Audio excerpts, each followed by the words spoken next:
सह वीर्यं करवावहै तेजस्विनावधीतमस्तु मा विद्विषावहै। ओम शांति शांति शांति। I offer my humble pranams at the divine lotus feet of the holy trio, Thakur Sri Ramakrishna Paramahamsa, Mother Sharada, and Swami Vivekananda, who is always there with us, guiding us, blessing us of all our endeavors, and inspiring us from the higher realms unknown. My humble pranams at the lotus feet of our Divine Mother, Divine Father, Guru Deva, Sadguru Sri Madhusudan Sai, who is the spiritual successor of Bhagavan Sri Satya Sai Baba, who is also the founder of Sri Satya Sai University for Human Excellence. My humble greetings to the Professor Vice Chancellor Sri Kantamurthy Sir, the Vice Chancellor of Satya Sai University, and Rupa Ma'am, who is the Guru Mata of Satya Sai University, and my respectful obeisance. My respectful obeisance to all the leaders of Satya Sai University, devotees who have joined us from abroad and from within India, and most especially to the dear students. On this pleasant evening, I remember a beautiful, profound words from Alata Shanti Prakarana, the 4th chapter of Mandukya Karika, which Swamiji famously says as quenching the fire band. So the verse goes as follows. It says, Asparsha yogo vai namaha sarva sattva sukho hitaha avivado viruddhasya deshitastam namamyaham. It says that I bow down to the yoga of detachment, Asparsha yoga, which has no relationship with anything at any point of time. And this yoga is taught through scriptures, Deshitastam. And this yoga is free of all contradictions, strifes, and notions. And this yoga helps in 2 things, that is Sukha, welfare of individual being, and Hita, welfare of entire cosmos. In these wonderful words, Gaudapada emphasizes on 3 things, that is knowledge, which is free of all contradictions, which is all inclusive, which is all accepting, and which forms the foundation of our Sanatana Dharma, the mother of all religions. The second thing is Sukha. I remember one quote, Sarvam Paravasham Dukkham, Sarvam Atmavasham Sukham. Sukha, welfare of an individual being, which is Atmano Mokshartam, or which is Atma Kalyana. And third thing is Hita, Atmano Mokshartam Jagatithayacha. When Atma Mokshartam happens, Jagatithayacha it's a default. When Atma Kalyana happens, Loka Kalyana is default. Swamiji, our master Sadguru Madhusudan Sai founded this prestigious university, a holy university, Sri Satya Sai University for Human Excellence, as a tribute to the idea of all these 3 things, knowledge, Sukha, and Hita. This university is an answer to the ideas envisaged by great thinkers like Swami Vivekananda, Ramana Maharshi, Bhagavan Sri Satya Sai Baba, and all the rishis of our Indian Bharatiya Varsha or Sanatana Dharma. In this university, students not only learn Vedanta, but also learn vector quantization. They not only learn Atma Vidya, but also learn atomic theory. They not only learn culture, but also the computers. It is a synthesis of Paravidya and Aparavidya. And other universities has many objectives, but our objective is to create gods, to create gurus who manifest divinity in them. As said in Ashtavakra, Mai Hananta Mahabodhav Ashiryam Jiva Vichaya Udyanti Gnanti Kelanti Previshanti Swa Bhavataha. That manifestation that we are the infinite ocean of consciousness, that is what we want our students to manifest. And as said in Viveka Chudamani, Manushyatvam Mumukshatvam Mahapurusha Samshayam. We are so fortunate, Swamiji, that many Mahapurushas like you and like Swami Anubhavananda and many others from different organizations who talk to us every Thursday, and they talk on the sublime beauty of Advaita Vedanta, which will deliver us. And very fortunate, Swami, that we have you All our students, we read Upanishads, we practice Manisha Panchakam or chant Veda every day. And for reference, every Sunday we listen to you from the recent Devi Suktam hymn, which you have explained during Navaratri, to the Ask Swami questions. For every question and for every reference, we refer to your videos, and all students are very enthusiastic. All were asking when is Swami Sarvapriyananda is talking to us and blessing to us. And we are very fortunate, and all of us know you. You are not an outsider to us. You are always our own. And just for a formality sake, I want to introduce you. Swami Sarvapriyananda is a president of Vedanta Society in New York, which is the first Vedanta society founded by Swami Vivekananda. And he took his sannyasa diksha from His Holiness Swami Ranganathananda. He was also the first registrar of the famous Swami Vivekananda University and under Ramakrishna Mission. Swamiji, and we also believe in a prophecy. What started with Adi Shankaracharya, the propagation of Advaita Vedanta, it took a great momentum under Ramakrishna Mission through various Vedanta centers, books, talks, Seva initiatives. And we believe that students of this university should take the Advaita Vedanta to pinnacle, to the every corner, to every village, to every part of the cosmos. Advaita Vedanta should reach, Sanatana Dharma should establish, and we, like Atma Kalyana and Loka Kalyana, should happen. This is our objective, and we are fortunate, Swamiji. Over to you on teachings of Vedanta. And thanks for the opportunity. I am grateful for my master and all great wishes that I got an opportunity to introduce Swami Sarvapriyananda. Thank you. Sai Ram.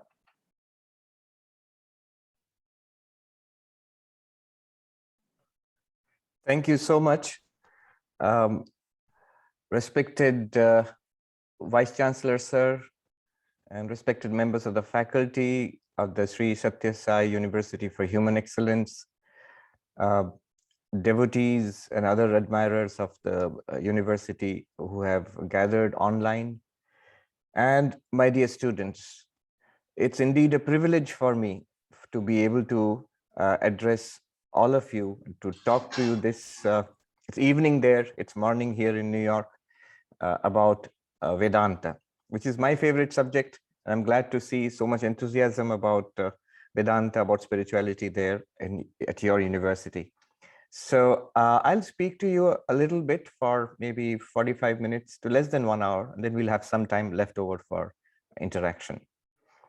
I'm glad that you started with Sahana Bhavatu, because the entry into Advaita Vedanta which I had selected was Taittiriya Upanishad, Brahmananda Valli. And normally Brahmananda Valli, when you study, traditionally it is started with Sahana Bhavatu. So fortunate coincidence that you started with the chant of Sahana Bhavatu. Vedanta, we all know, it is familiar to you. It is the highest spiritual teachings, the final teachings of the Vedas, which are found in the Upanishads. Vedanta Nama Upanishad Pramanam. The source of spiritual knowledge, called Upanishads, is Vedanta. Literally, it means end of Vedas, but in the sense of Siddhanta. The final conclusions, the highest teachings of the Vedas are found in the Upanishads, and that constitutes the Vedanta. The Vedanta, if you ask a general introduction, would be, it is the philosophy of Hinduism, let us say, let us put it that way. And the philosophical core of all the systems of Hinduism. In fact, the various sects of Hinduism, the various teachers of Hinduism, from the ancient rishis down to the present age, up to, say, Sri Sathya Sai Baba and others, all of them, they embody this knowledge of Vedanta. Vedanta is based on the Upanishads, but the most popular book of Vedanta, of course, is Bhagavad Gita. If you want one book which represents Vedanta, one book which represents Hinduism, all Hindus, Bhagavad Gita would be the candidate for that. There's also another book, not studied so much, the Brahma Sutras, in which various philosophical issues which come up in the Upanishads are discussed in sutra form. And multiple commentaries have been written by great acharyas through the ages on the Upanishads, Bhagavad Gita, Brahma Sutra. Especially the commentaries on the Brahma Sutras have led to the emergence of various schools of Vedanta. So I will be speaking today from the perspective of Advaita Vedanta, But let us know that Vedanta is vast. It's not just Advaita Vedanta. Vishishta Advaita Vedanta, based on Sri Ramanuja's commentary on the Brahma Sutras, the Dvaita Advaita, the Dvaita Vedanta, Shuddhadvaita Vedanta, and so on. So there are multiple schools of Vedanta, and the one I'm going to speak about, the perspective that we have, is from the Advaita perspective, which Chidambar sir was talking about. So that is the perspective that I will take. So without any further delay, let's just jump into it. The advantages, whichever place you start tasting Vedanta from, whichever side, it still tastes the same sweet taste is there. So whichever Upanishad you take up, same message. From an Advaitic perspective, if you ask what is the teaching of Vedanta, what is the message of Vedanta, it's pretty simple. In one sentence, you can express it. Tat Tvamasi or Aham Brahmasmi, the great Mahavakyas which say that you, I, we individual beings, the jivas, our real nature is the absolute reality, existence, consciousness, bliss. We are Brahman. So that identity of jiva and the absolute reality Brahman is the central teaching of Advaita Vedanta. According to Advaita Vedanta, this is the central teaching of the Upanishads, or the highest teaching of the Upanishads.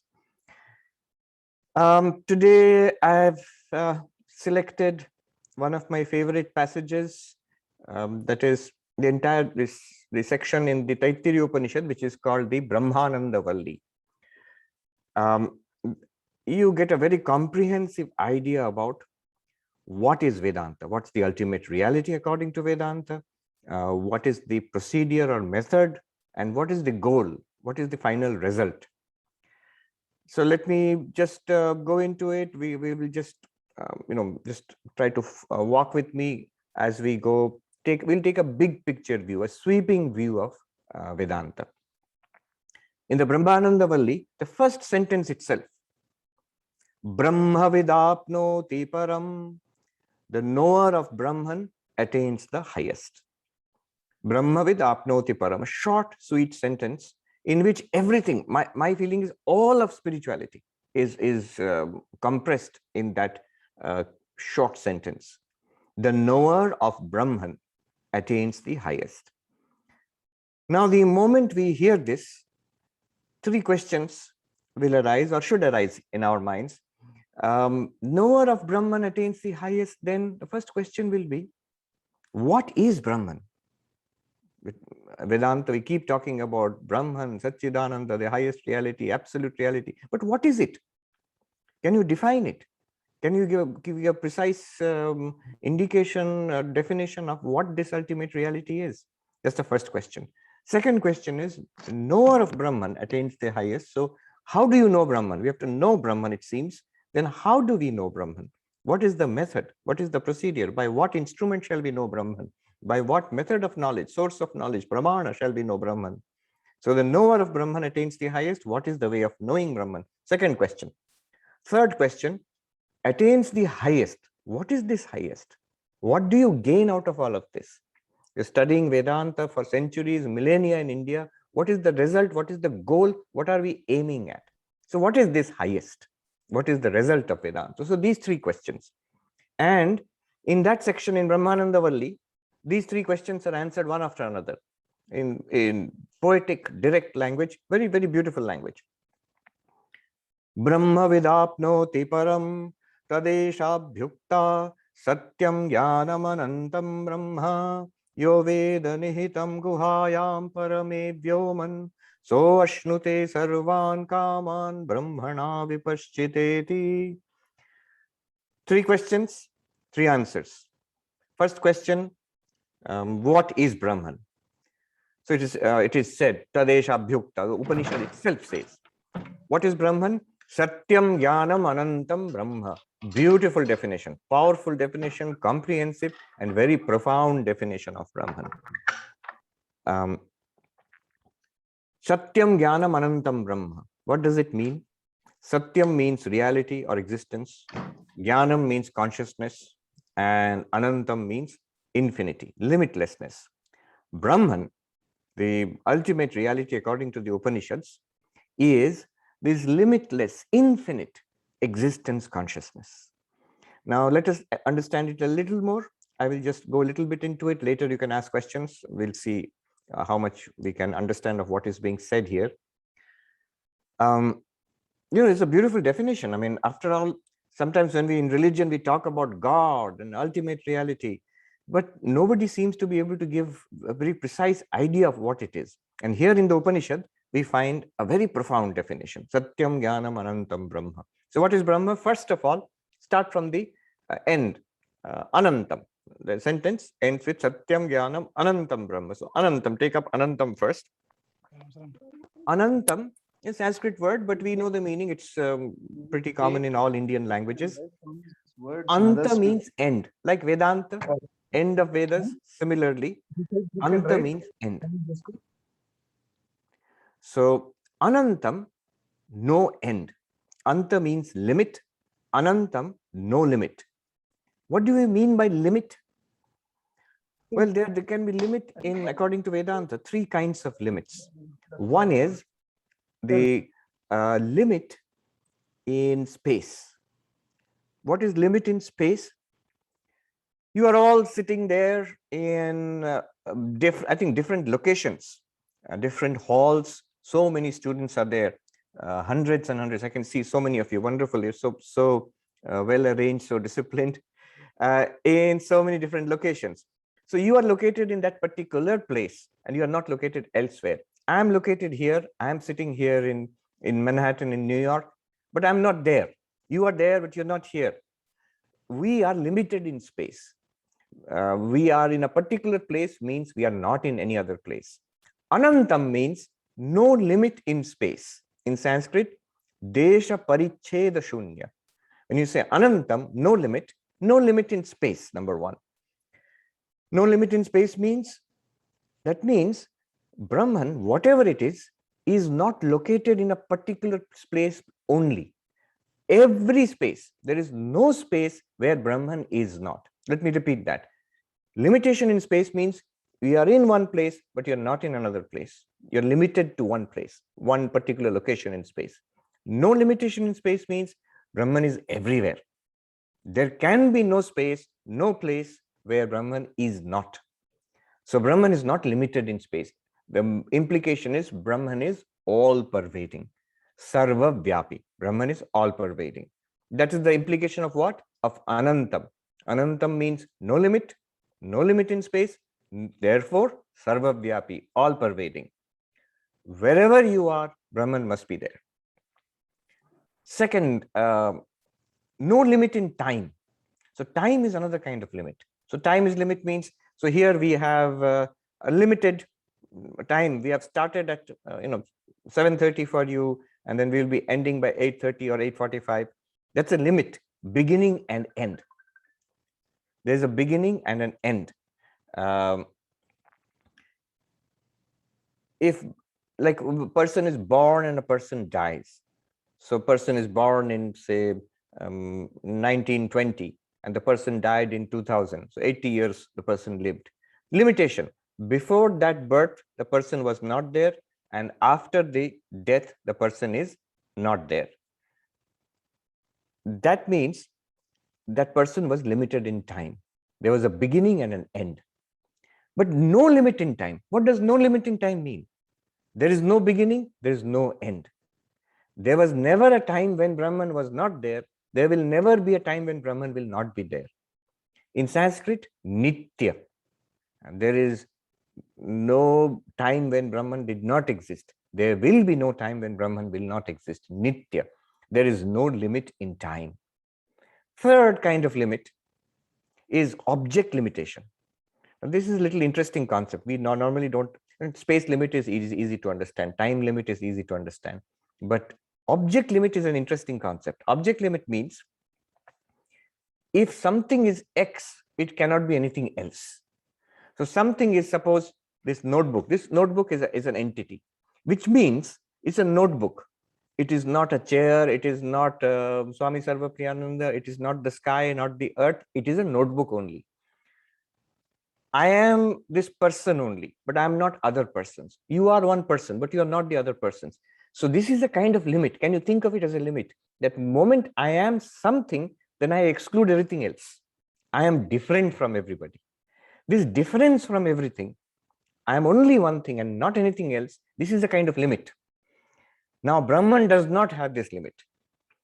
So if Brahman does not have this limit, it means nothing is different from Brahman. There is limit in object means other things are different from you or from that object. No limit in object means nothing is different from Brahman. There is no second reality different from Brahman, separate from Brahman. No second separate from Brahman, no second in Sanskrit, Advaita. So the implication of that, there is no object limitation in Brahman, Vastu Paricheda Shunya. It means Advaita. Now see, sum it up. What have we got? No space limitation implies all pervasive, Sarvavyapi. No time limitation implies eternal, Nitya. No object limitation implies Advaita. Already from that little word, Ananta, we have got so much that Brahman, we're trying to understand what that ultimate reality is. We've already understood Brahman must be something which is all pervasive, which is eternal, and which is non-dual. It is everywhere, it is all the time, and there is nothing separate from it. No second reality separate from Brahman. So this is the meaning of Anantam. Now one may ask that all this is fine, but it sounds very philosophical, very abstract. Is there actually such a thing? You may define whatever you like. You may say the Upanishad may define whatever it likes, but does such a thing exist at all? Is there Brahman? Is there anything at all which is eternal, which is all pervasive, which is non-dual? And the answer, this is the power of this definition actually. It shows you Brahman. You see, we will see now. It will actually show us what is eternal, what is all pervasive, and what is non-dual. How does it do that? It says, consider the next word, Satyam. Satyam Jnanam Anantam Brahma. So Satyam Brahma. Brahma is Satyam. Satyam we understand as truth, reality, existence. Satyam means existence. What do you mean by existence? Take a common sense look around you. What is it that you mean by existence? You will say, well, I am sitting here.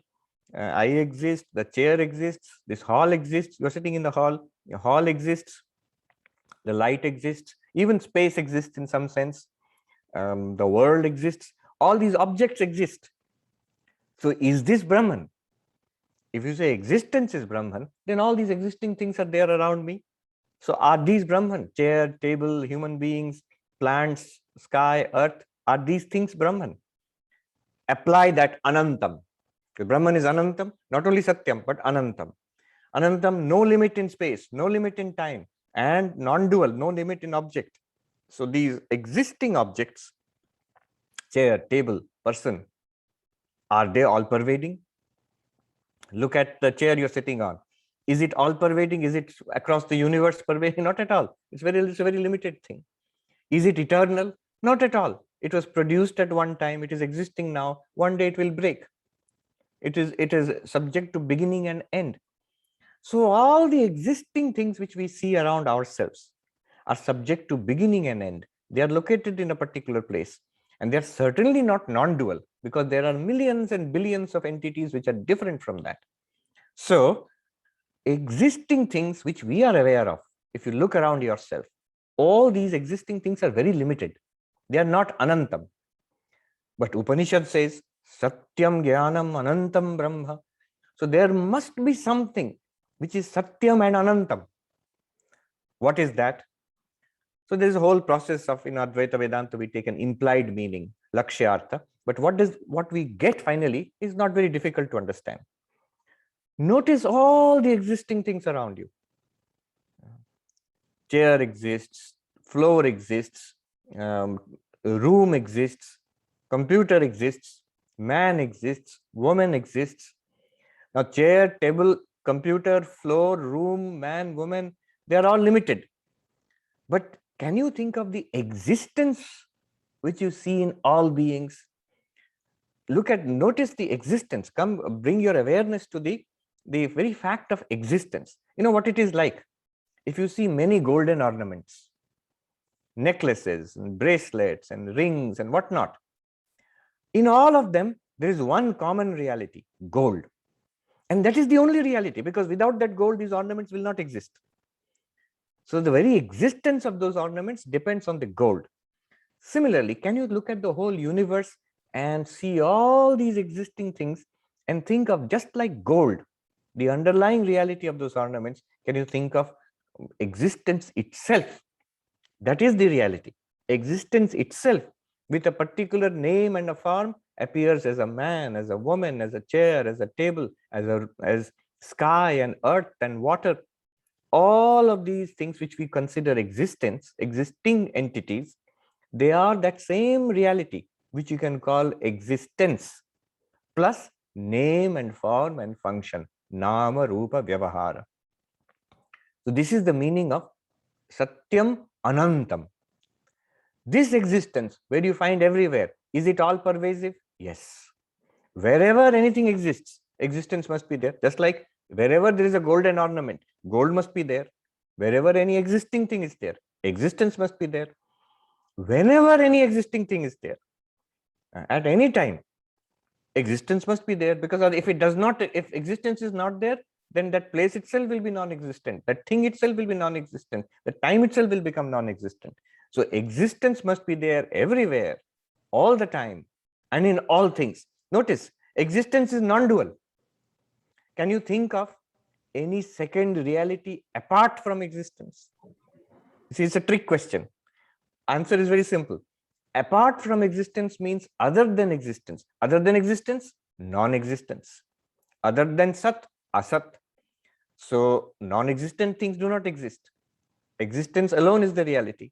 There can be no second reality apart from existence. If you say second reality apart from existence, it will become non-existent. So existence itself, if you can conceive of it, is all-pervasive, eternal, and non-dual, Anantam. At this point, someone may say, but it is a philosophical concept. Is it real? Advaita says just the opposite. We think that tables and chairs are real, but existence, is it a real thing? Advaita says, what do you consider to be real? Do you consider necklace and ring and bracelet to be real, or gold to be real? It is like saying gold is an abstract concept. A necklace is the real thing. No.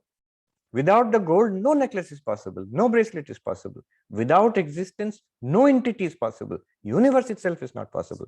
So according to Advaita, the way the Advaitins look at it, just the reverse of the way we look at it. We consider these tables and chairs to be real entities. But from Advaitic perspective, existence is the reality. Tables and chairs are appearances in that reality. Similarly, Jnanam Brahma. Satyam Jnanam Anantam Brahma. Jnanam Brahma. What is this Jnanam Brahma? What is Jnanam? Knowledge. Any conscious experience we have, that is called Jnanam. You are seeing, that is Jnanam. You are hearing, that is Jnanam.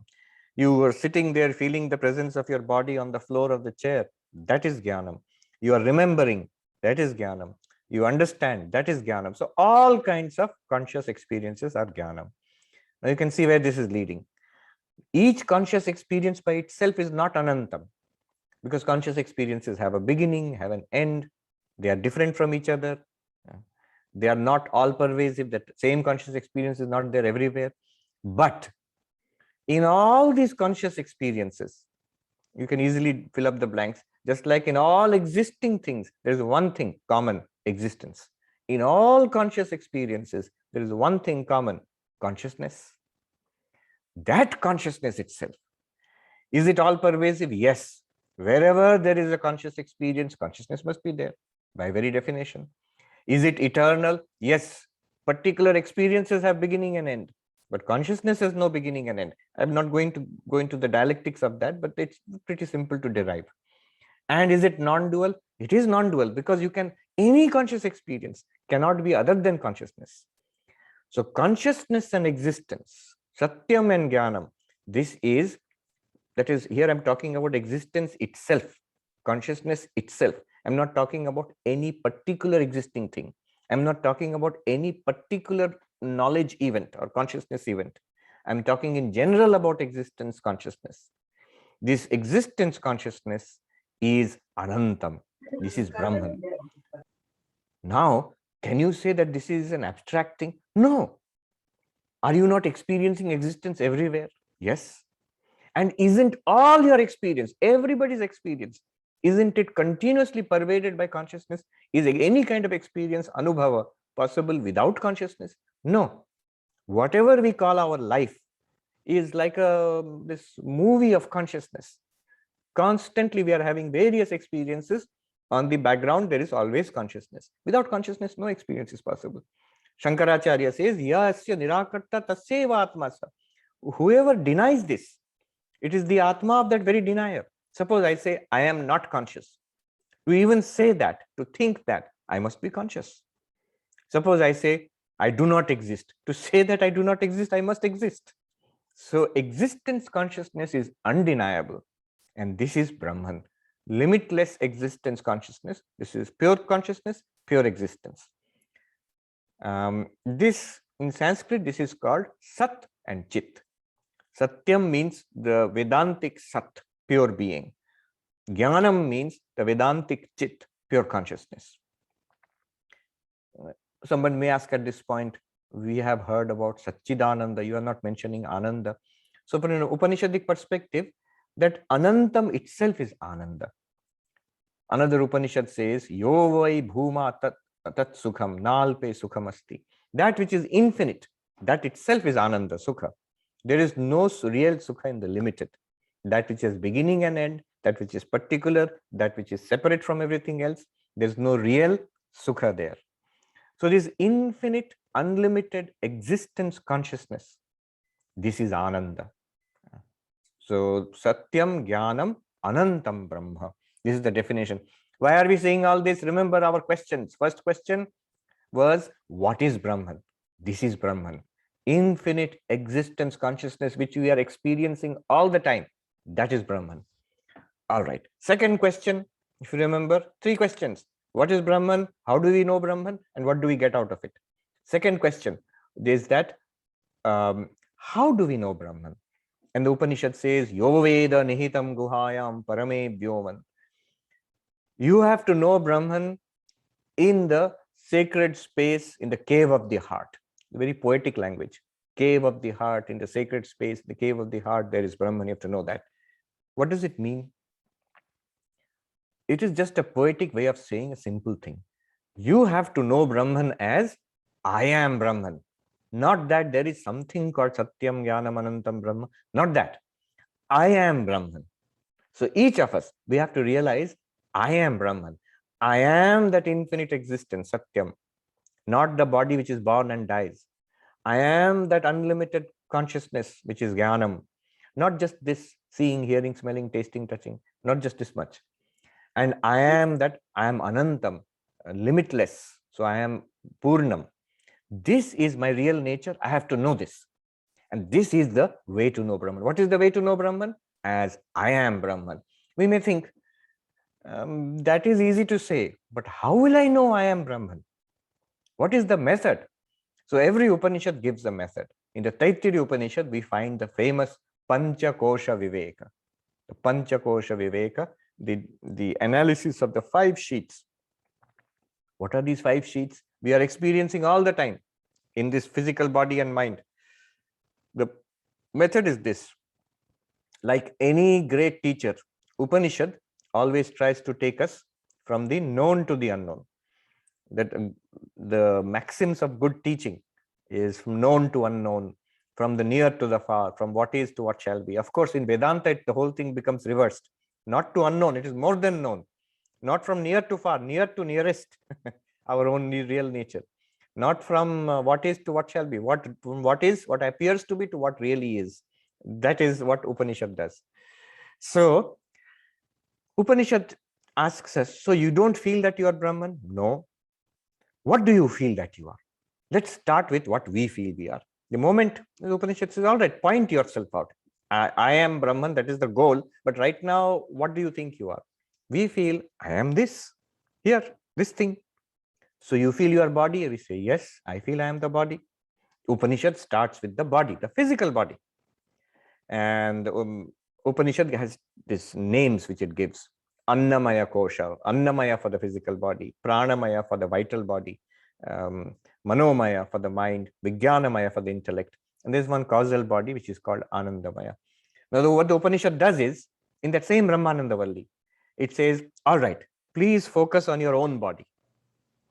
Very experiential, not theoretical at all. You can immediately do it. Please focus on your own body. Consider it. Does it not change? Yes. It is continuously changing. From childhood to youth to middle age to old age to death, from birth to death, the body is continuously undergoing sixfold changes, Shadvikara. And you are the same one which experiences all of this. Yes. You, the unchanging, and the changing body, can they ever be the same? No. We feel actually logically it is not a fact. If I am the body, then which body I am? Because the body is continuously changing. If you say all of the bodies, then all of these bodies, these changing bodies, I am the same unchanging one. How can the same unchanging one and the continuously changing one be the same? If you attach yourself to something changing, you will be forced to change yourself. It will drag you. So I, the unchanging, nirvikara, cannot be the body which is savikara. Again, another argument. These are all Vedantic arguments to see why I am not the body. The body is a drishya, an object of experience. I see it. Not only see it, I can touch it. I can smell it. I can taste it. I can hear the sound in the tummy also when the hunger is there. So all the movements in the body, the body itself is an object for all my senses. 5 senses I can objectify the body. Body is drishya, object of experience. I am the subject, drashta. Drashta and drishya can never be the same thing. They're 2 different things. So the body is an object of experience. I am the subject. I am the drashta, body is drishya. How can I be the body? Third, you say, what is the first and second? First one, savikara, nirvikara, cannot be the body. Second one, drashta and drishya, I cannot be the body. Third one, let's take another one, chit jada. I am aware, and the body is something I am aware of. That which I am aware of is jada, insentient. The one who is aware is chit or chetana, sentient. Here I'm not talking about pure consciousness, I'm just talking about the ordinary use of awareness. I am aware of the body is not aware of me. So because of these reasons, I cannot be the body. Savikara, nirvikara, drashta, drishya, chit, jada, and you can put many other reasons also. There are other ways of arguing. It will show us, not just intellectually understand, we should vividly feel, yes, body is there, but I am not the body. I am not identical with the body.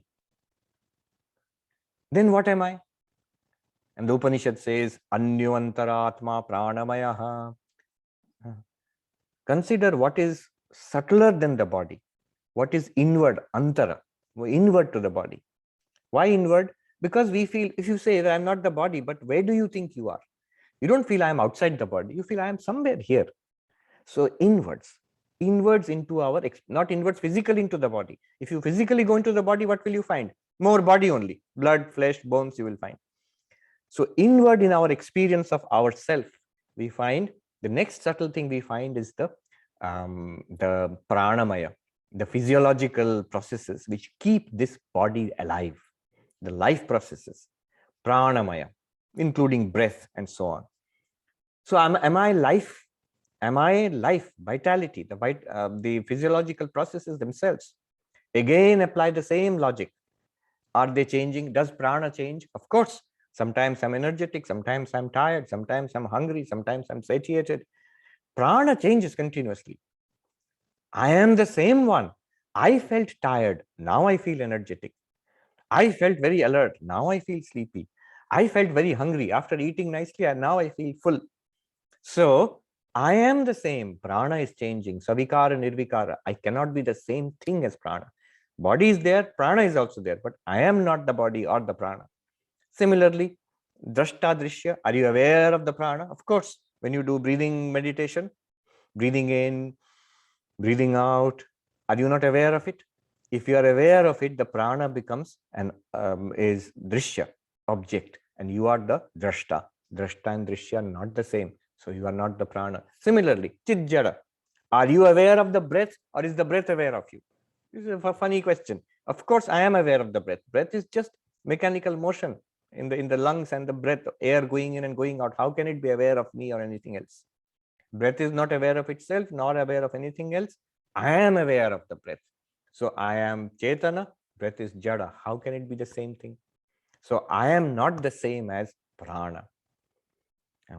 So the physical body, I am not. Pranic body, I am not. Then what am I?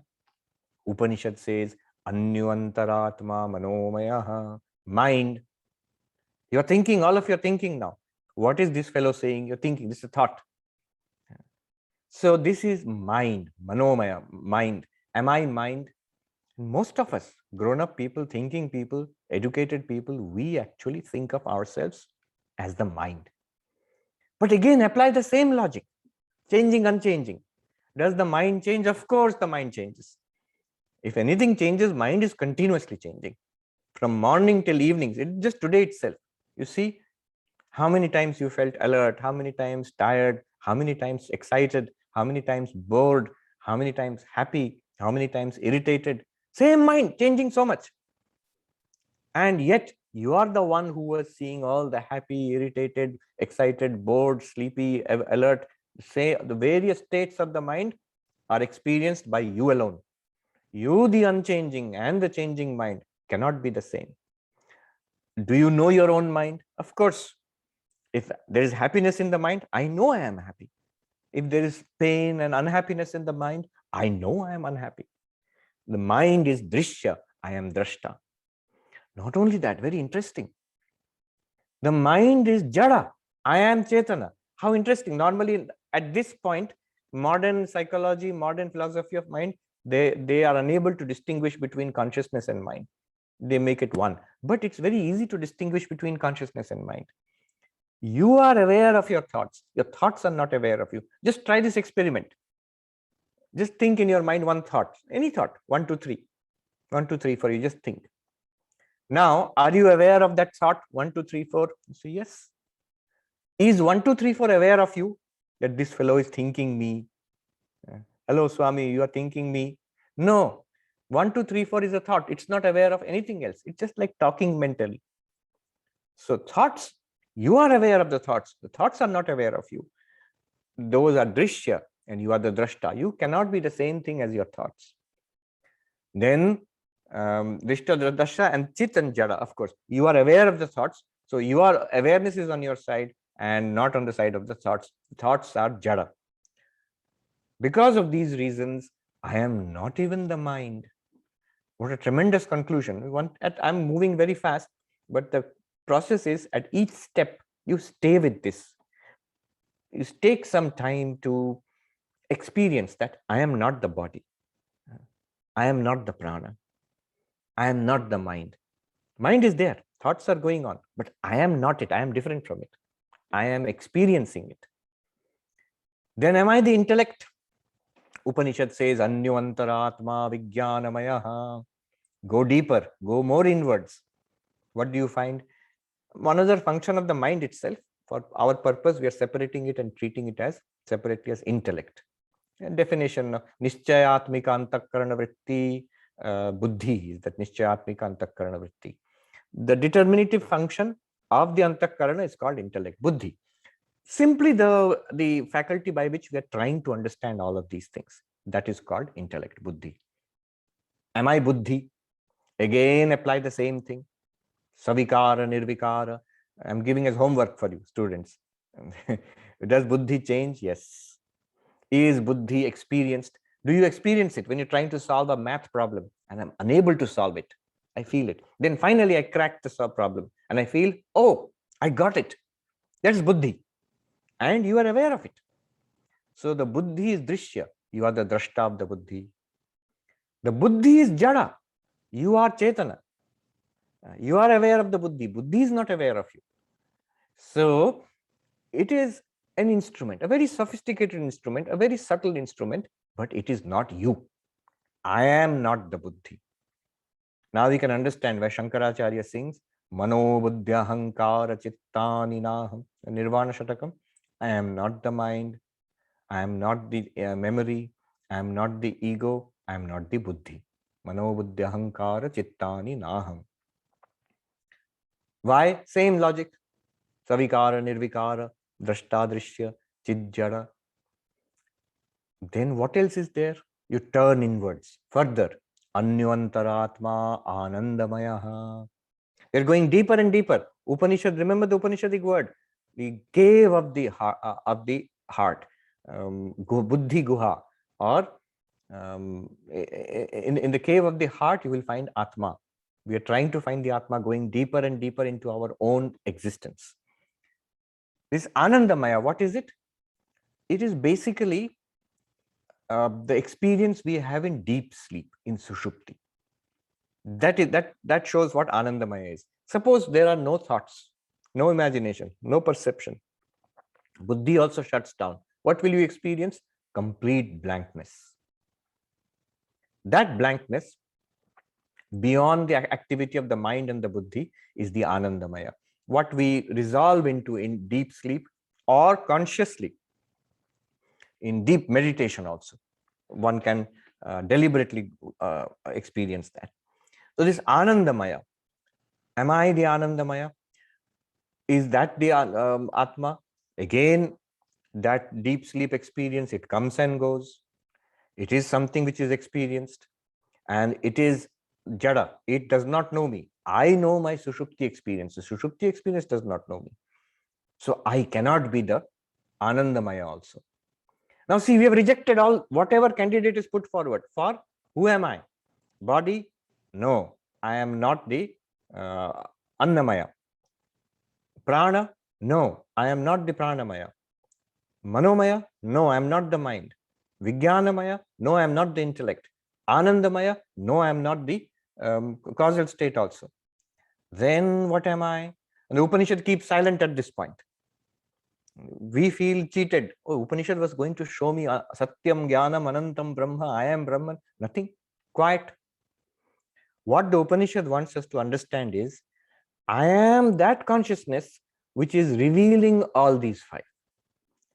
In the consciousness, in the awareness in which Annamaya, Pranamaya, Manomaya, Vijnanamaya, Anandamaya are experienced as changing, that consciousness I am. So why didn't the Upanishad directly say, you are that consciousness? Because if you directly say, you are that consciousness, what will we do? We'll start searching. Where is that consciousness? It is not an object. You can never find it if you try to search like that. You are it. It is not an object to you. That's why the Upanishad indicates it in this indirect way. And the story of the 10th man, which I've told many times, I mean, I don't want to tell it here. Some of you may know it, but it's an interesting story which points to this. The man who did not count himself, he counted 9 others but could not count himself. He was the 10th man. Similarly, I am that pure consciousness, the awareness. I am counting the 5 sheets, the Pancha Kosha, Annamaya, Pranamaya, Manomaya, Vijnanamaya, Anandamaya. These are Pancha Kosha, 5 kosha, covering of what?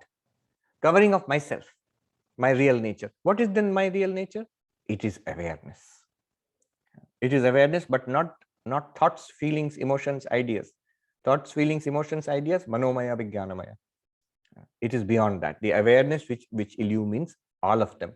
The great philosopher David Hume had said that when I examine my own thoughts and feelings, I do not find any self, the self I. It's only a stream of thoughts and feelings. So there is no such thing as a self. 300-400 years before Hume, Vidyaranya Swami, who lived near the place where you are, in Vijayanagar kingdom, 700 years ago, he wrote, the Atma is not perceived, not because it does not exist. See, it says, Professor Hume, you are wrong, who would come 300 years later and say, I don't perceive any Atma, any self, so the Atma does not exist. No, it is not perceived because it's not an object of perception. It is the one to whom all perceptions happen. You are looking in the wrong place, Professor Hume, David Hume. You're looking in the wrong place. You're looking for an object. The Atma is not an object. The Atma is you. It's not that Atma does not exist, but it cannot be found as an object. You are the one to whom everything else is an object. The world is an object, body, mind, intellect, all of these are objects to you. So this is the nature of the Atma, that consciousness. If you examine it means if you consider what it could be, you will find it is Satyam Jnanam Anantam. And we have the realization, Aham Brahmasmi. Satyam Jnanam Anantam Brahma, Aham Brahmasmi. That means Aham Satyamasmi, that I am Satya, I am Anant, I am Jnanam, I am Anantam. So this realization, Shankaracharya sings, Chidananda Rupaha Shivoham Shivoham.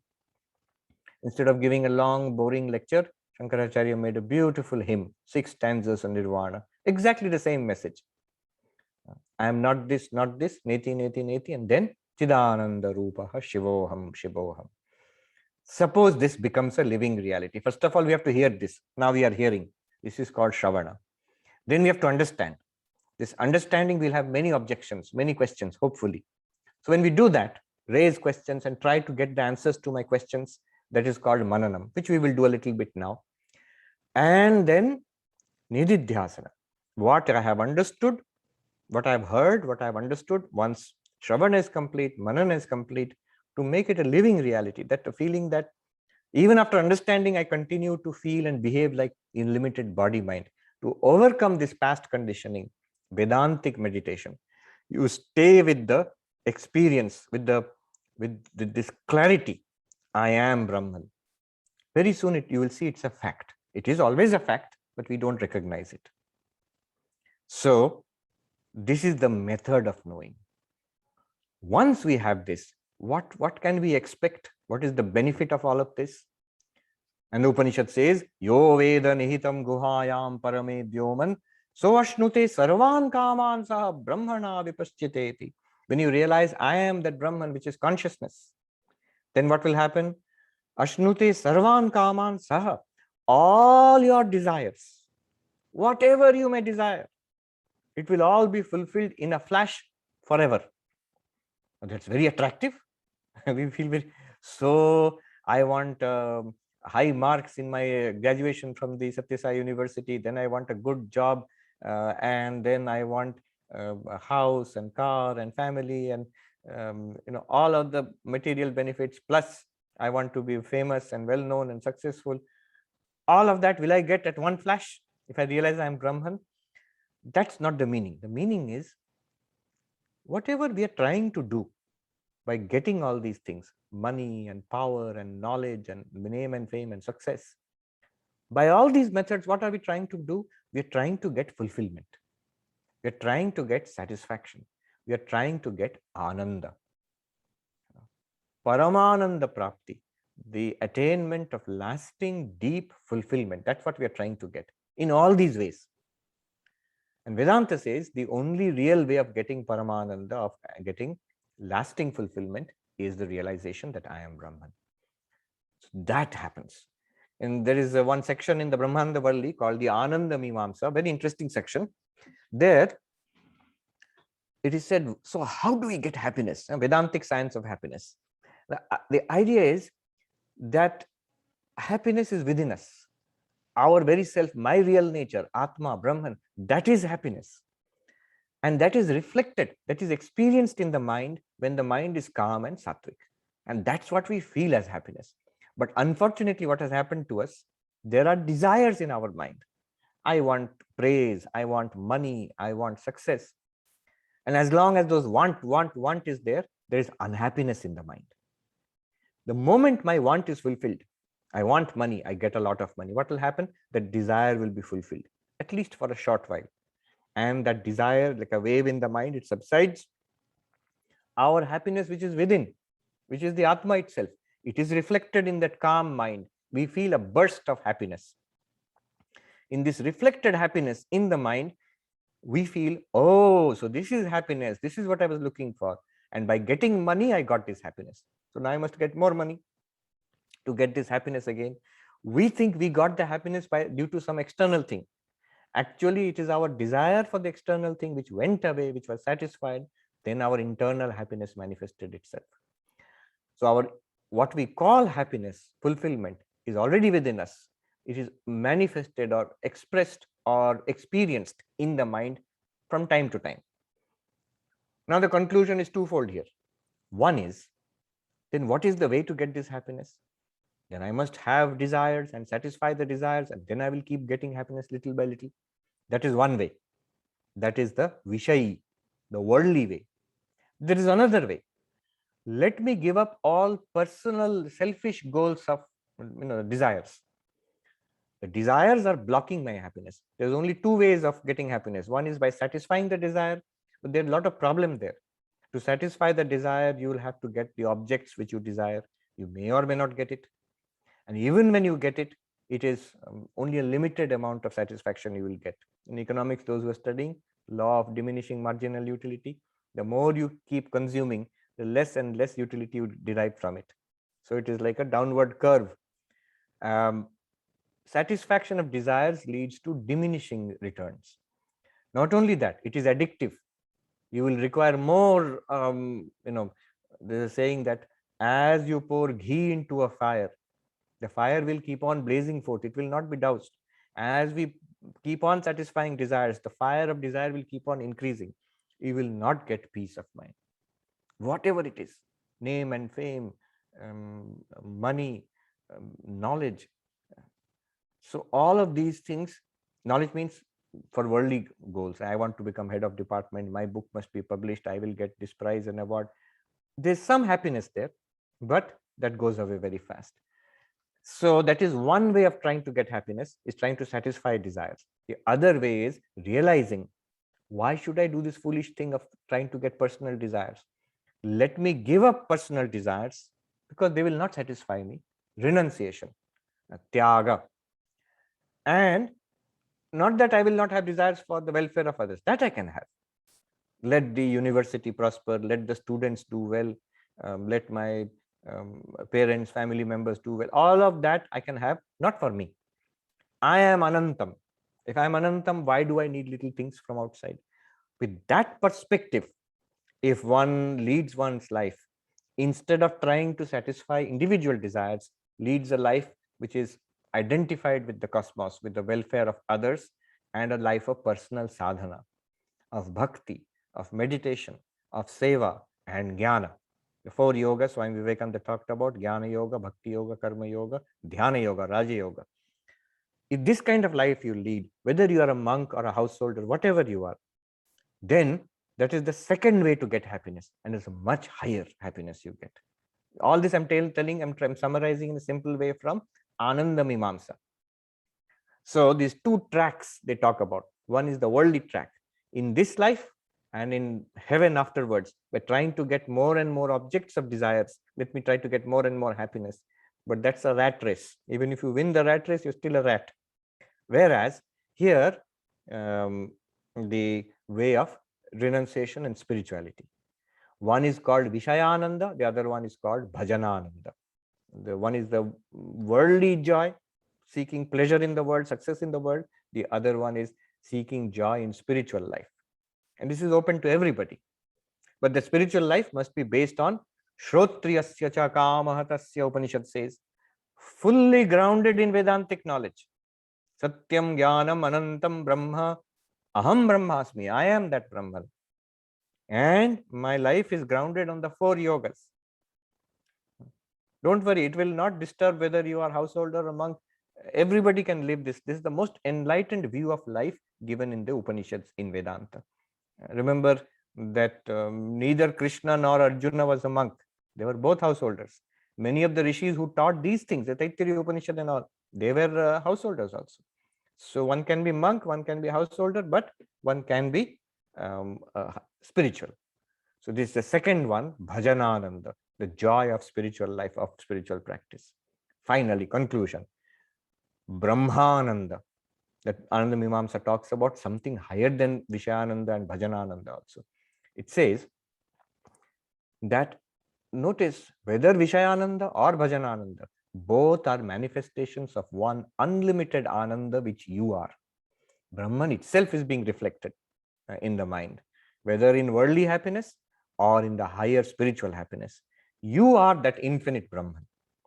I am that infinite Brahman, that infinite happiness, that I am Anandaham. I am the nature of Ananda. This is always there. So I am not really dependent on reflecting the happiness. See, it's just like a mirror. If you look in the mirror, various kinds of mirrors are there. If you look in the mirrors, you will find a reflection of your own face. But do I always need to reflect my face in the mirror? Even without the reflection, even without the mirror, I am there. The same face will be there, although I cannot see it then. So I am that infinite Ananda. When I am reflected in the mind, then it becomes Vishayananda or Bhajanananda. But even without that, with that and without that, with the mind and without the mind, I am still that infinite Ananda. This is called Brahmananda. This is very distinct, very different from the experienced, reflected, limited Ananda. See, Vishayananda or Bhajanananda, both will come and go, both will increase and decrease, both have more or less. But Brahmananda does not come and go. Brahmananda does not increase and decrease. Brahmananda does not have more or less. It is always the same, always infinite. It is that Satyam Jnanam Anantam Brahma. All right. Now we have answered 3 questions. What is the teaching of Vedanta? Brahma vidapnoti param. The knower of Brahman attains the highest. 3 questions. What is Brahman? How do I know Brahman? What will I get by knowing Brahman? What is Brahman? Satyam Jnanam Anantam Brahma. How do I know Brahman? By that method of Panchakosha Viveka. Annamaya, Pranamaya, Manomaya, Vijnanamaya, Anandamaya. I am none of them. I am the limitless witness of all of them. Then what will I get out of this? I will get the knowledge that the happiness comes from within. It does not depend on Vishayananda. It should be manifested as Bhajanananda. And ultimately, even beyond Bhajanananda, I am that Brahmananda, the infinite happiness. This is the teaching of Vedanta from the Taittiriya Upanishad. Thank you so much. I think I've just finished. Yeah, we're just in time. As we were speaking, Swamiji, my WhatsApp was flooded with questions from everywhere. I will do my justice by prioritizing it and sending other questions to ask swami@gmail.com. So here are a few questions. The first question is from BSc Science students. Mundaka Upanishad says quality of Brahmavida, Atmakrida, Atmarati, Kriyavan, Nesha Brahmavidam Varishtaha. But it is totally misunderstood by people. People consider that walking in the path of God is done by people who are incompetent in worldly life or material life. We want your clarification on this. That is a total misunderstanding. You're correct. Look at that Mundaka Upanishad itself. How does it start? Shaunako havai mahashalo angirasam vidhivad upasannappha pracha kasminnu bhagavo vigyate sarvamidam vigyatam bhavati iti. Shaunaka, Mahashala, who owns great Yajñashalas, which is an indicator this person was very rich, very successful, very competent. Not in America they call loser, incompetent fellow, useless fellow. No, very successful. That person goes to the Rishi and asks the question, sir, what is that by knowing which I can know everything? Of course, you all know the answer, Brahman. We can tell the answer. But notice who is the qualified person. The qualified person is not a person who is not competent to do things in life, therefore comes to Vedanta. No, just the opposite. Always we see in the Upanishads, in Bhagavad Gita, the student is always a successful, competent person. Arjuna. So Arjuna is not a useless fellow. So Arjuna is a great warrior. He was a fit student for Krishna. That's why in Vedanta, they always say that sadhan chatushta sampanno adhikari. The competent person for the Vedantic study has those 4-fold qualifications: viveka, vairagya, the shamadama, the discipline of body, mind, and intense desire to be free.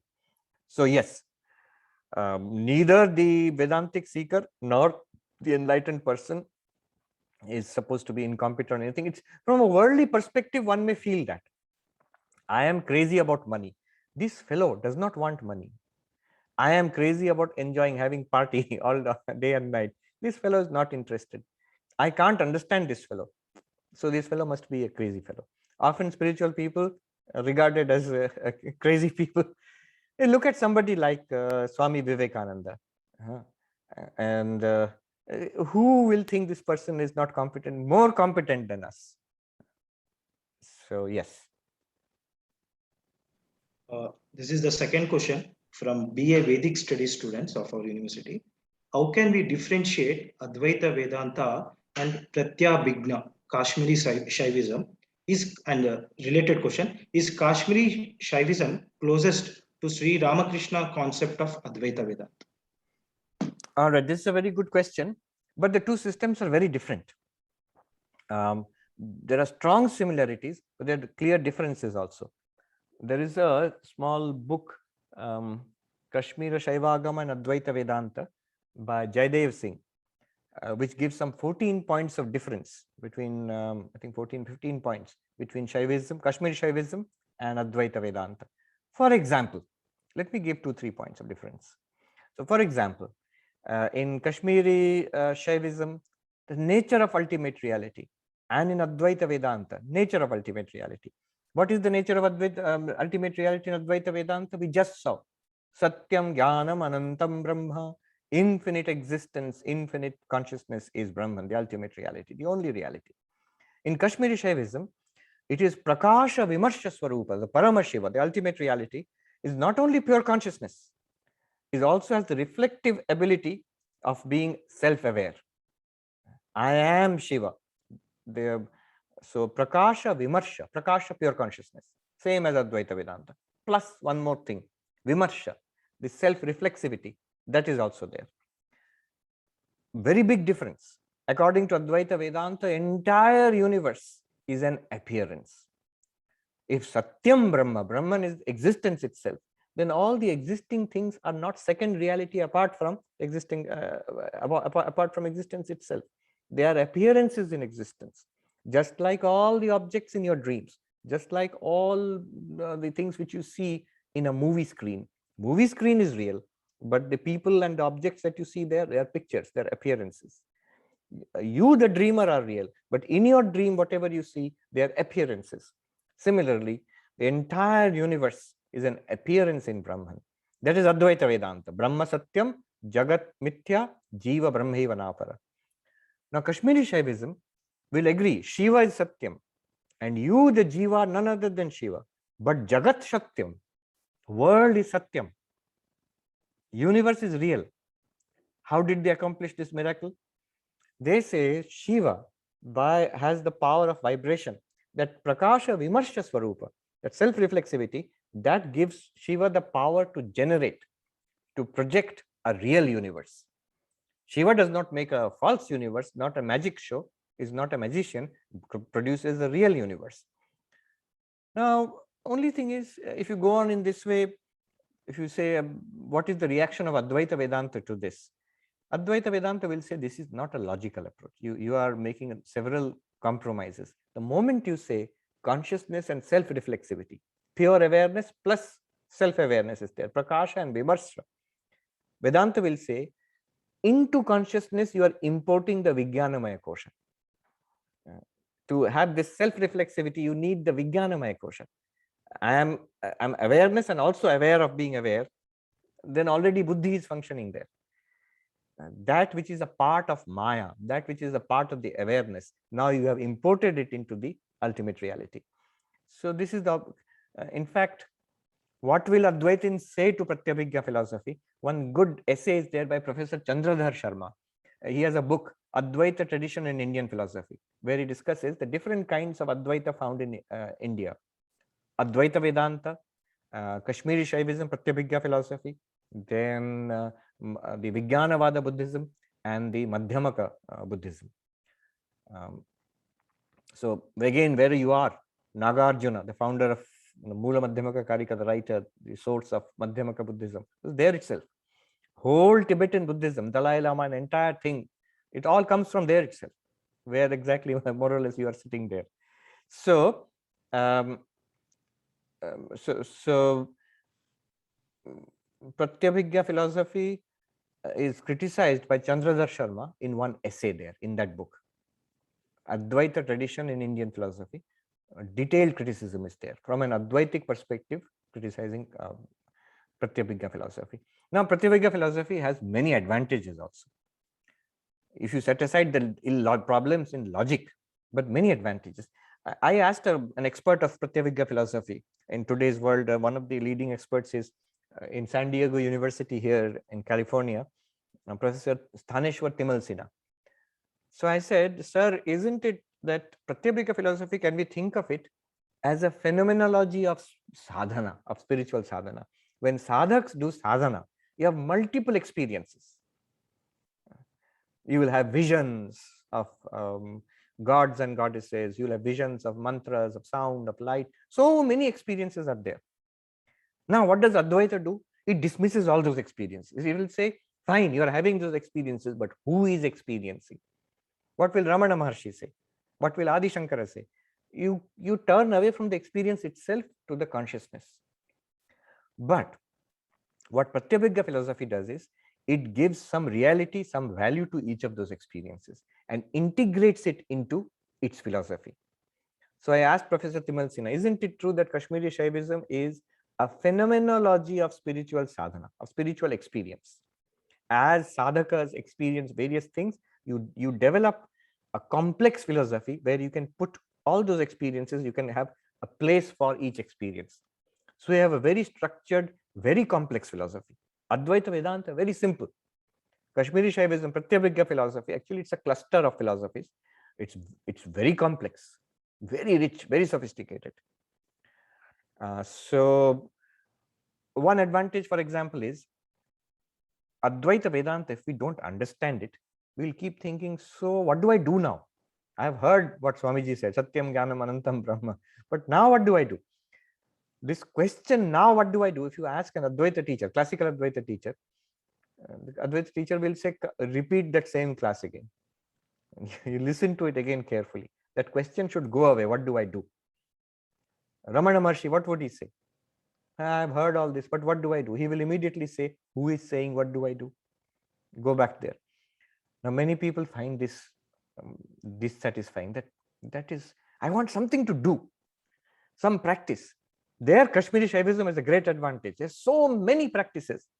Vijnana Bhairava gives 112 methods of meditation called dharanas. Use any one of them, it can lead you to the highest realization. Now, Sri Ramakrishna's philosophy. So, Sri Ramakrishna, yes, Vijnana Vedanta, we can call it a new approach to Advaita Vedanta, and it is very inclusive. And Kashmiri Shaivism actually reflects many of the spiritual experiences of Sri Ramakrishna, which are recorded. You will see there is some mention of that in different branches of Kashmiri Shaivism. So Sri Ramakrishna would say it is fine, just as you chanted, Avirodha. There is no conflict. There is no need for Advaita Vedanta to criticize Kashmiri Shaivism to criticize Advaita Vedanta. Somebody asked Swami Turiyananda, what is the philosophy of Sri Ramakrishna? Is it Advaita, Vishishtadvaita, Dvaita? And Swami Turiyananda, who was a disciple of Sri Ramakrishna, he said, if you press me, if you force me, no, tell one, which is the philosophy of Sri Ramakrishna. He said, then I will say the philosophy of Sri Ramakrishna is simply this: by whatsoever means you realize God as soon as possible. Do it by devotion, bhakti, by meditation, by Kashmiri Shaivism, by Advaita, by Buddhism.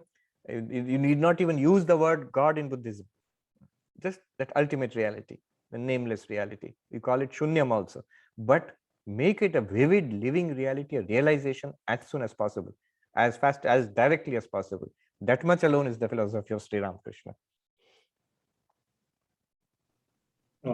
Here is a question from postgraduate girls of our university. Even though the essence of all religion is same as Vedantic truth, many people have misunderstood and misinterpreted it according to their own interests. And we have many sects of religion, subcaste, caste system, so many things are there. Why so, and how can it be corrected? That's a good question. So if there is this ultimate truth, why do we have so many different religions and so many different sects of religions also? The reason is this ultimate truth. Just now we studied Satyam, Jnanam, Anantam. Now Anantam means without limit. That which is without limit, when you try to express it, you can express in many ways. That which is beyond language, you cannot express in language also. I did not touch upon that point, but when I mentioned that to go from Satyam to Sat using Anantam, you have to take Lakshyartha. There you will see we are pointing to something beyond language there. So if language cannot express it and you try to express in language, you will have many types of expressions. If it is infinite and you try to give expression, you will have many types of expressions. So because it is beyond language, because that ultimate reality is infinite, Anantam, you can have many expressions. So the same reality, you can say it is one reality without a second, Advaita Vedanta, or one reality which includes all the differences, Vishishta Advaita Vedanta. Not one reality. Ultimate reality is there, Brahman is there, but Jiva is separate from it. And we have a relation of devotion, bhakti towards it, Dvaita Vedanta. Or you have a mix of these two, Dvaita and Advaita. So you have Dvaita Advaita Vedanta or the Achintya Bheda Bheda. So various formulations. That ultimate reality, when you use your intellect, try to make a system out of it, you will get many systems. Which one is correct? Which is the right one? All of them are correct. And all of them are wrong also. Sri Ramakrishna used to say, Jatomat Tatapat, as many faiths, as many religions, so many paths to God. They're all paths to God. Also, he said, every religion has defects. Somebody asked, said, if you ask me, that religion has so many defects, so many superstitions, so many problems. He said, what is, so what? Every religion has defects. And he says, everybody thinks his or her own watch is correct. When you try to express the inexpressible, you will get an approximate expression. That's why the ancient, we understood this thousands of years ago. In Rig Veda itself, it is said that the truth is one. And the wise express it, Vipra Bahuda Vadanti. So the Satyam is one, and the wise people, they express, the spiritual teachers, they express in different ways. This also is not a problem. The real problem is conflict. That the idea, my path is correct. And one can understand why such an idea comes, because when you understand your path and value your path, it seems so correct. And others which seem different from it, it seems that they must not be correct. So that leads to narrowness and fanaticism. My path is correct. All the others are wrong. So this is a very common thing in religion. Even worse, not only my path is correct, not only others are wrong, now it is my duty to correct them. And if they don't listen, I will use violence to correct them, force them into my path. This leads to religious war. So much violence is committed in the name of religion due to fanaticism. Sri Ramakrishna says, and the message of all the great Indian teachers, including Satya Sai Baba also, all of the great Indian spiritual masters throughout thousands of years, they said there's no need for such conflict. This is the great message of India, what India can teach to the West. Swami Vivekananda, more than 100 years ago, he said that one of the great things, the number of things, but one of them is this harmony of religions. Many religious, see, Hinduism itself is so diverse. Sometimes I'm called here to different schools and colleges to talk to students. Mostly they are non-Indian. So I have to explain Hinduism. When I say Hinduism is so diverse, imagine if you take all the Christian churches here and make them into one Christianity. There are hundreds of churches here in the USA. And put all of the Jewish groups and all Muslim groups, and total you make one super Abrahamic faith, one religion. Imagine how diverse and how big it will be. Their eyes, all children, become big. And then I say Hinduism itself is more diverse than all of this together. Any question that you ask in Hinduism, the answer is yes and no. And do Hindus believe in God? Yes and no. There are Hindus who do not believe in God. Sankhya philosophy never talks about God, most ancient philosophy. Then if Hindus believe in God, is God with form or without form? Is God without form? Yes and no, because God is also with form. So is God with one form only? No. God is with many forms. Is God male? See here, Muslims, Christians, Jews here, they'll continuously think, they'll say, yes, God of course does not have gender, but God is male. So God is only, they think about it in the form of a man, male.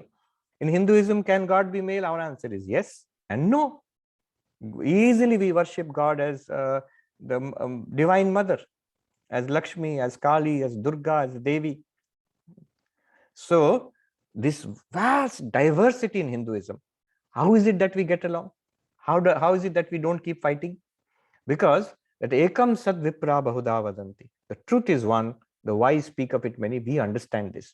It does not take a Vedic scholar to tell us. Ordinary Hindus throughout thousands of years, we have easily understood that this is a fact.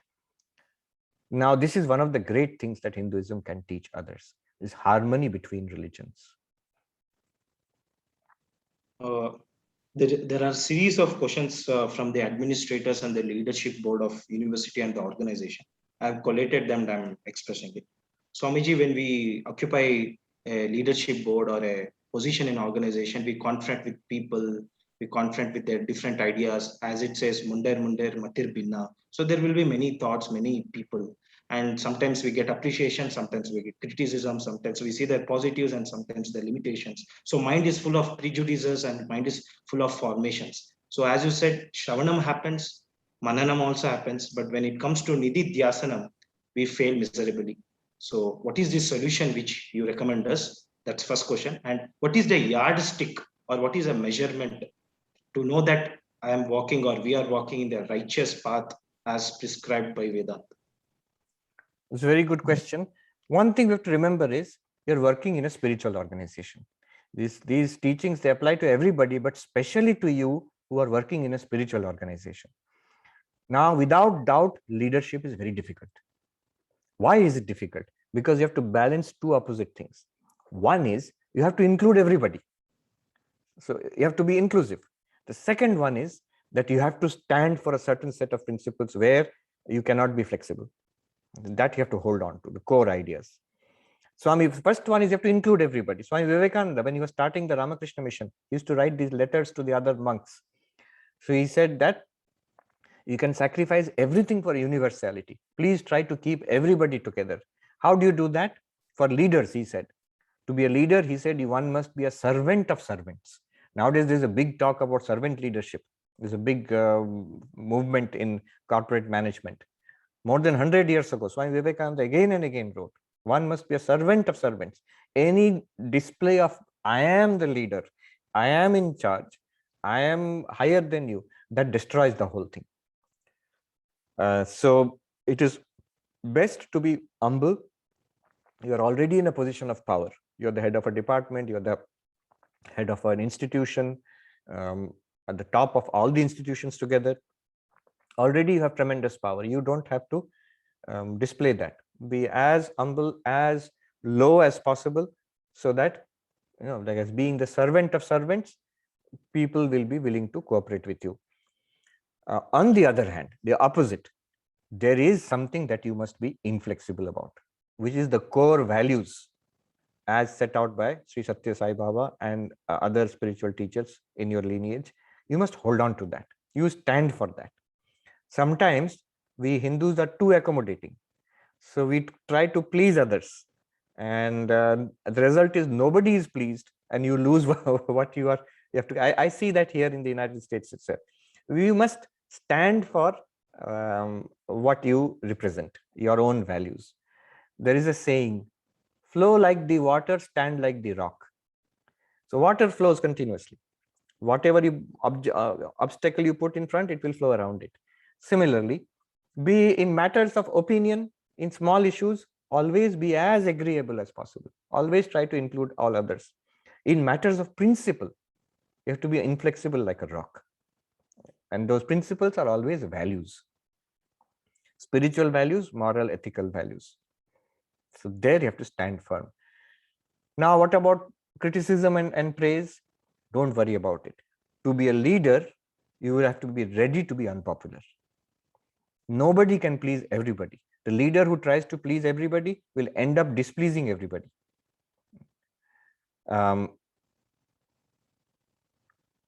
Things are achieved by people who are ready to be unpopular. Things are not achieved by people who are ready to be, who always want to be, seen as being nice, trying to be acceptable to everybody. It requires a degree of being not nice. If you are that consistently, you stand on principles, people will respect you in the end. Not maybe at first. People will get upset with you sometimes, but in the end, people will respect you. They know that you're standing for something high. You are not doing it for your personal benefit. You're doing it as your seva, as your karma yoga, as your worship of God. It is for their welfare only. And even when you have to take disciplinary action, even when you may have to, expel somebody or something harsh and unfortunate, there also, if I have sympathy, if I have deep, at least a feeling of empathy, the people feel that I am on their side. I'm trying my best to be helpful. Yes. A related question: what is the yardstick to to recognize that I am moving in the right path? Yes. Like in research, we have a metrics, and as a leadership, we'll have some metrics. What is a metrics in Advaita Vedanta? Two things. One is, in any spiritual path, one, there'll be some external metric, as you said, and there will be an internal metrics. The internal metrics is the source, that intrinsic feeling, I am doing the right thing. How do I know I'm doing the right thing? This is a core set of principles. I have not imagined it. Atmano mokshartam jagatitaya cha. For my enlightenment, for my freedom, and for the welfare of the world. All right, this is the core idea. And now whatever I'm trying to do is I'm trying to implement that only. So that is my internal metric. Am I true to that?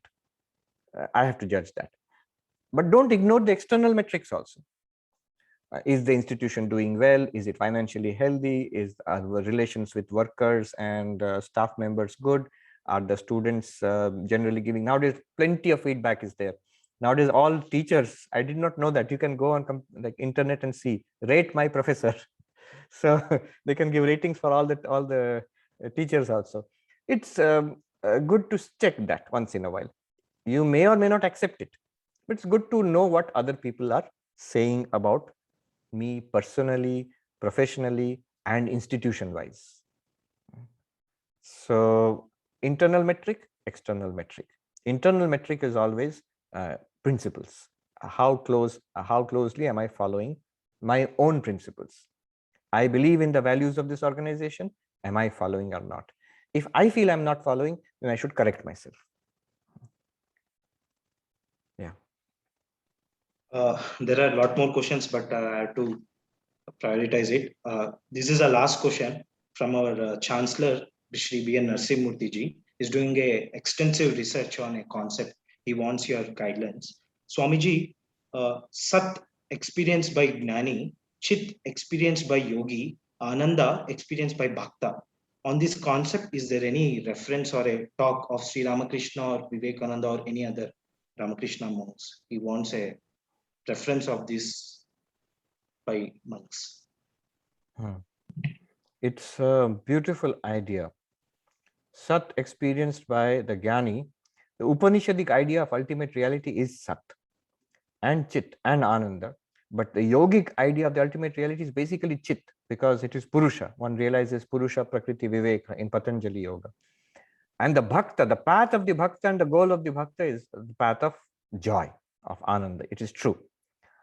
I'll have to think about that, if there are specific references along these lines. But generally there are. If you look at the Gospel of Sri Ramakrishna, Sri Ramakrishna Kathamrita, it's in English and multiple languages also, originally in Bengali, you will find teachings along these lines in various places, but it is scattered. Swamiji, I remember a quote from a monk who said, if karma is really there, then that karma will lead us to Vedanta and ultimate truth. And I think all our students, faculty are so fortunate that we come together on this beautiful evening, a great satsang with you, and very fortunate. And I think we have done really good karma if it is really there in our past life. Thank you, and thanks a lot for talking to all of us. We request for your blessings and grace, and also the blessings of Sri Ramakrishna on our students, so that our students become like one more Sarva Priyananda, one more Swami Vivekananda, and become one more Satya Sai Baba, and do that Loka Hita, which I quoted from fourth chapter of Mandukya Karika. And we also request you, whenever you visit India, please visit us and grace us. And we look forward for more such sessions, and we are very thankful in your busy schedule you have agreed to talk to us. Thank you so much for having me. It was indeed a great privilege and an honor, and I see so many students. It's wonderful to see how attentive and disciplined they are. Please remember that what we are discussing, not just Vedanta, so many branches of knowledge. This is our heritage. This is the richest heritage in the whole world. The more I see here in the West, the more I'm convinced that we have extraordinary heritage we have.